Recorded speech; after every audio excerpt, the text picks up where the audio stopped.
उत्तराखंड गुजरात के बाद अब कर्नाटक में बीजेपी की हुंकार। घोषणा पत्र में यूसीसी का जिक्र कर बीजेपी ने खेला बड़ा दांव। उत्तराखंड और गुजरात की तरह ही कर्नाटक में भी बीजेपी मारेगी बाजी। जानिए आखिर क्या है यूसीसी, जो बीजेपी के घोषणा पत्र का है एक अहम हिस्सा।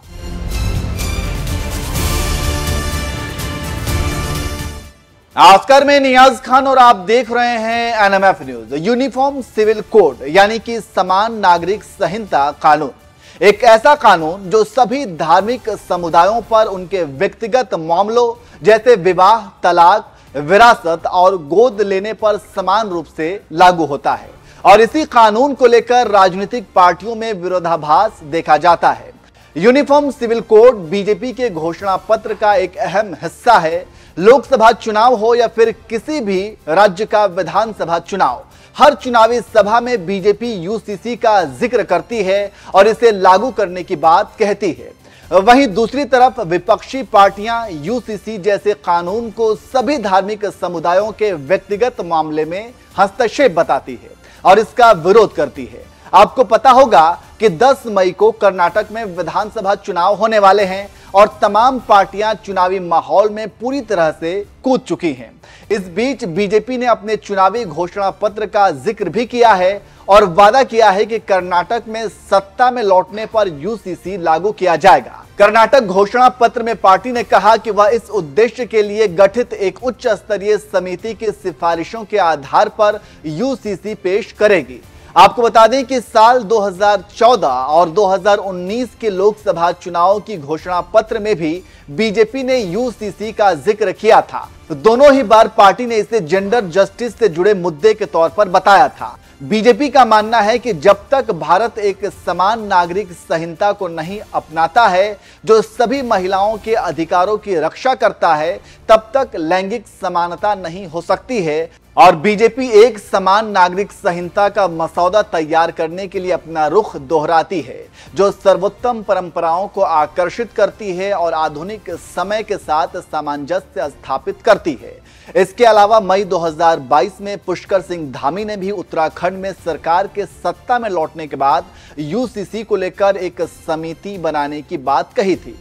हालांकि यूसीसी के वादे को 9 फरवरी को जारी विजन डॉक्यूमेंट में जगह नहीं मिली, लेकिन चुनाव प्रचार के आखिरी दिन बीजेपी ने उसे उठाया और 12 फरवरी को चुनाव से ठीक 2 दिन पहले धामी ने घोषणा की कि उनकी सरकार यूसीसी के मसौदे के लिए विशेषज्ञों की एक समिति बनाएगी। धामी ने कहा था, उत्तराखंड की सांस्कृतिक और धार्मिक विरासत की सुरक्षा, इसके पर्यावरण की सुरक्षा और इसकी सीमाओं की सुरक्षा न केवल राज्य बल्कि पूरे देश के लिए महत्वपूर्ण है। शपथ ग्रहण समारोह के तुरंत बाद भाजपा सरकार यूसीसी का मसौदा तैयार करने के लिए कानूनी प्रणाली, सेवानिवृत्त कर्मचारियों, समाज के प्रमुख लोगों और अन्य हितधारकों की एक समिति का गठन करेगी। वहीं उत्तराखंड के अलावा गुजरात में भी यूसीसी को लागू करने के लिए बीजेपी ने बात कही थी। तो इस तरह से आप समझ सकते हैं कि उत्तराखंड के बाद गुजरात होते हुए अब यूसीसी का मुद्दा कर्नाटक पहुंच गया है और बीजेपी ने इसे अपने घोषणा पत्र में शामिल भी कर लिया है।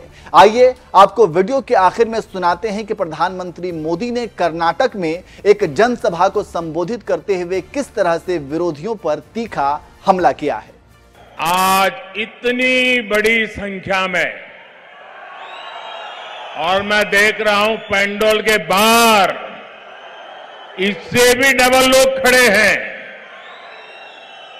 इतनी बड़ी संख्या में आपका यहां आना आज कांग्रेस और जेडीएस दोनों की नींद उड़ाने वाला है। कर्नाटका के विकास में ये दोनों पार्टियां ही सबसे बड़ा रोड़ा है, सबसे बड़ा अवरोध है। कांग्रेस और जेडीएस मिलकर चाहे जितना खेल लें, लेकिन कर्नाटका की जनता उन्हें क्लीन बोल करने जा रही है। कर्नाटका के लोगों ने तय कर दिया है, बड़े विश्वास से तय कर दिया है, अनुभव के आधार पर तय कर दिया है। ई बारिया निर्धारा बहुमतदा बीजेपी सरकारा।